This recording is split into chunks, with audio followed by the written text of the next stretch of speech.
ఒకరోజు యేసు తన శిష్యులతో ఎప్పుడూ ప్రార్థిస్తూ ఉండాలి, ధైర్యం కోల్పోకూడదు అని చెప్పి ఒక కథ చెప్పారు. ఒక పట్టణంలో ఒక న్యాయాధిపతి ఉండేవాడు. తను మంచి మనిషి కాదు, దేవునికి భయపడడు, మనుషుల పట్ల కరుణ చూపడు. ఆలోచించండి, మనుషుల జీవితాలు పై తీర్పు చెప్పే శక్తి ఉన్నవాడు.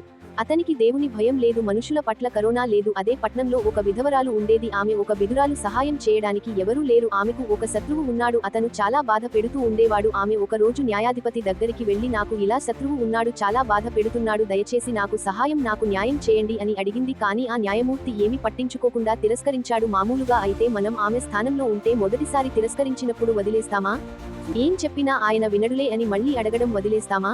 కానీ ఆ విధవరాలు అలా ఆలోచించలేదు. ఆమె పట్టుదలతో ప్రతిరోజు వచ్చేది, మళ్లీ అతని ఎదుట నిలబడి న్యాయం చేయండి అని అడిగేది. న్యాయమూర్తి విసిగిపోయి తనలో తాను ఇలా అనుకున్నాడు, నేను దేవుడికి భయపడను, మనుషులను గౌరవించను, కానీ ఈ స్త్రీ నన్ను పదే అడిగి విసిగిస్తోంది. నేను న్యాయం చేయకపోతే మళ్లీ వస్తూనే ఉంటుంది. చివరికి విసిగిపోయి ఆమె అడిగిన న్యాయం ఆమెకు చేశాడు.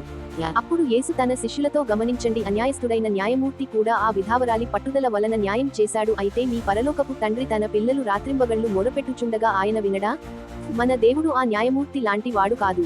ఆయన ప్రేమగలవాడు, కరుణగలవాడు. ఆయన మన ప్రార్థనలు ఎప్పుడూ విస్మరించడు. ప్రతి కన్నీటి మొర, ప్రతి గుండె పిలుపు ఆయన వింటాడు. తగిన సమయానికి ఆయన సమాధానం ఇస్తాడు. కానీ చివరగా యేసు ఒక ముఖ్యమైన ప్రశ్న అడిగారు.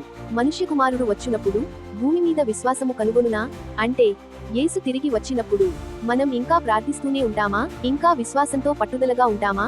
లేదా చాలా త్వరగా వదిలేస్తామా? ఈ వాక్యం యొక్క సందేశం ఏంటంటే, మనం ఆ విధవరాలు లాగా ఉండాలి. ప్రార్థన ఆపకూడదు, ధైర్యం కోల్పోకూడదు. ఆమె పట్టుదలతో అన్యాయస్తుడైన న్యాయమూర్తిని కదిలించగలిగింది. మరి మన విశ్వాసపూర్వకమైన ప్రార్థనలు ప్రేమగల దేవుని హృదయాన్ని తప్పక కదిలిస్తాయని గుర్తుంచుకోవాలి.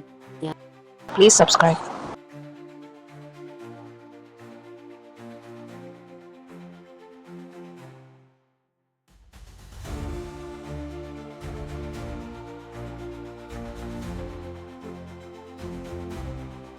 Please subscribe.